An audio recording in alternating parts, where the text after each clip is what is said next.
Бәріңізге сәлем. Бүгін сіздермен ауызда еритін өте дәмді печеньенің рецептісімен бөлісетін боламын. Ол үшін бізге қажетті қоспалар: бөлме температурасында еріп тұрған 125 грамм сары май, сахарный пудра 2 столовый ложка, сұйық май 25 мл және 2 столовый ложка крахмал және де 175 грамм ұн.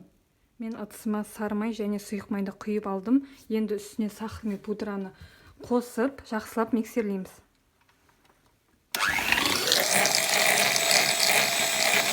Енді үстіне сүзгіден өткізілген крахмалды салып, тағы да миксерлейміз.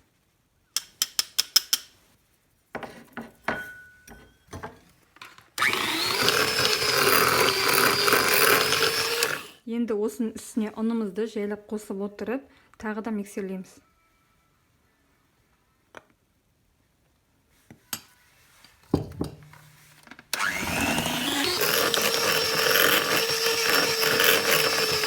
Қалған ұнымызды қасықтап қосып отырып, қасықпен араластырамыз.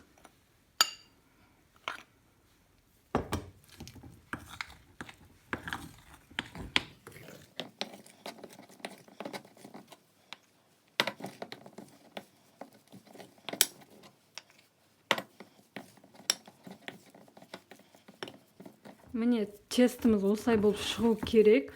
Қалған тестіні қолмен жаямыз, ұнымызды қосып отырып.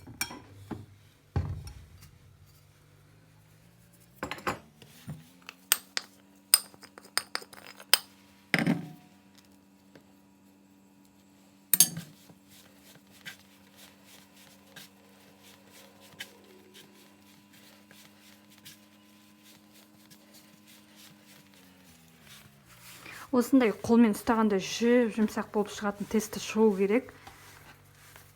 Еріп тұрған.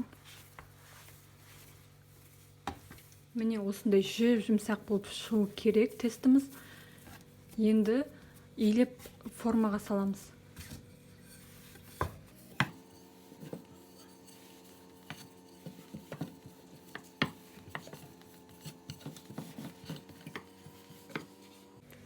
Менде осындай формалар бар, осылармен формаға салып шығамыз. Печеньемізді кесіп шығамыз бәрін.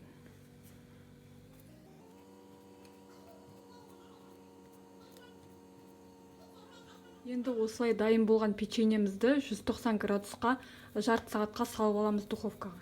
Міне біздің печеньелеріміз де дайын болып қалды. Ыссы күйінде үстіне сахарный пудра сеуіп жіберсеңіздер, еріп тұратын болады. Сахарный пудрамыз еріп, сіңімді болып тұратын болады.